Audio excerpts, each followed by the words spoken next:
بسم اللہ الرحمن الرحیم۔ محترم ناظرین السلام علیکم۔ آج میں اللہ سبحانہ تعالیٰ کا نام البر لے کر آپ کی خدمت میں حاضر ہوئی ہوں۔ اللہ تعالیٰ نے قرآن میں ایک موقع پر اپنے آپ کو البر یعنی نیکی کا سرچشمہ احسان کرنے والا کہا ہے۔ وہ سب سے زیادہ مہربان ہے، وہ اپنے بندوں کے ساتھ نرمی کرنے والا ہے۔ البر تمام مہربانیوں اور بلائیوں کا سرچشمہ ہے، اپنی تمام نعمتوں اور نعمتوں کے ذریعے مخلوق کے ساتھ بھلائی کرتا ہے۔ لسانی اعتبار سے البر ایک منفرد لفظ ہے جس میں تمام اعمال صالحہ اور حسن سلوک شامل ہیں۔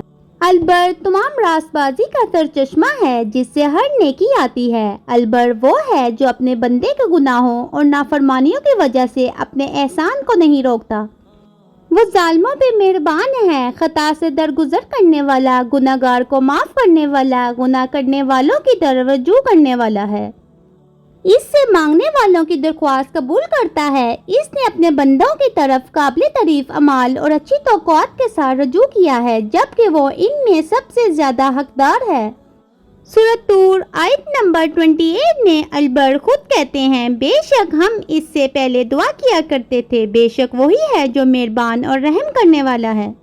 پھر یہ کہ اپنے اعمال کا خیال رکھیں۔ نیکی یہ نہیں ہے کہ تم اپنا منہ مشرق یا مغرب کی طرف موڑ لو، بلکہ نیکی یہ ہے کہ جو اللہ، یوم آخرت، فرشتوں، کتاب اور انبیاء پر ایمان لائے۔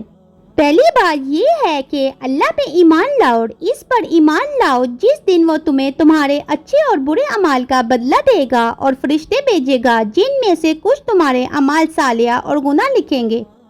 البر نے اپنی کتابوں اور انبیاء کے ذریعے نبی نو انسان کے لیے اپنا پیغام نازل کیا تاکہ آپ کو البر کے راستے پر چلایا جا سکے۔ اور پھر یہ کہ خیرات پر خرچ کرنا۔ سورۃ بقرہ آیت نمبر 177 میں اللہ تعالیٰ فرماتے ہیں، اور مال اس سے محبت کے باوجود رشتہ داروں، یتیموں، مسکینوں، مسافروں، مانگنے والوں اور غلاموں کو آزاد کرنے کے لیے دیتا ہے۔ اور پھر یہ کہ نماز اور زکوٰۃ کے لیے اپنے آپ کو پاک کریں۔ اللہ تعالیٰ قرآن مجید میں فرماتے ہیں، اور جو نماز قائم کرتا ہے اور زکوٰۃ دیتا ہے، آپ کی دعا آپ کو روحانی طور پر آپ کی باتوں کے معنی سکھانے اور اپنی صلاۃ پر توجہ دینے سے ہر لمحہ البر سے نیکی اور نیکی کے لیے دعا کرنے کے لیے پاکیزہ بنائے۔ اپنے مال کو پاک کرنے کے لیے زکوٰۃ دو، اور پھر یہ کہ اپنے وعدوں کو پورا کریں اور سچ بولیں اور اس پر عمل کریں۔ اپنے وعدوں کو پورا کریں، چاہے وہ کتنا ہی بڑا ہو یا چھوٹا، چاہے یہ آپ کے بہن بھائی سے ہوم ورک میں مدد کرنے کا وعدہ ہو یا آپ کے بچے میں میٹھا دینے کا وعدہ ہو۔ رسول اللہ صلی اللہ علیہ وسلم نے یہ بھی فرمایا کہ سچائی البر کی طرف لے جاتی ہے، اور آدمی سچ بولتا رہتا ہے یہاں تک کہ وہ صدیق ہو جاتا ہے۔ جھوٹ یعنی بدکاری، برائی وغیرہ کی طرف لے جاتا ہے اور جہنم کی طرف لے جاتا ہے، اور آدمی جھوٹ بولتا رہتا ہے یہاں تک کہ اللہ کے نزدیک اسے جھوٹا لکھا جاتا ہے۔ البخاری۔ ہمیں چاہیے اپنی طرف سے کوئی بھی جھوٹ قبول نہ کریں، یہاں تک کہ سفید جھوٹ یا مذاق کرتے ہوئے جھوٹ بھی نہ بولیں۔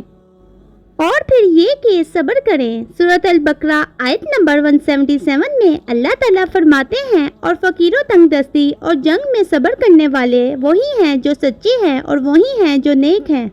مشکل وقت میں صبر کرنا آپ کی بہترین تربیت ہے۔ اگلی بار جب آپ کسی امتحان سے گزریں تو اپنے آپ کو بتائیں، یہ سب ایک بڑے منصوبے کا حصہ ہے۔ آپ کی گاڑی صبر ہے، البر کی سڑک پر آپ کو جنت کی طرف لے جا رہی ہے انشاءاللہ۔ اور پھر یہ کہ اپنے والدین اور بچوں کے ساتھ اچھا سلوک کریں۔ ابن عمر رضی اللہ عنہ نے کہا، اللہ تعالیٰ نے انہیں پرہیزگار اس لیے کہا ہے کہ وہ اپنے والدین اور اولاد کے ساتھ نیک سلوک کرتے ہیں۔ جس طرح آپ کا ایک فرض ہے جو آپ پر اپنے والدین کا واجب الادا ہے، اسی طرح آپ کا بھی ایک فرض ہے جس کا آپ اپنے بچے پر مقروض ہیں۔ البخاری۔ اس لیے اپنے والدین کے لیے اچھا بچہ اور اپنے بچے کے لیے اچھے والدین بننے کی کوشش کریں۔ اور پھر یہ کہ جلد بازی نہ کریں۔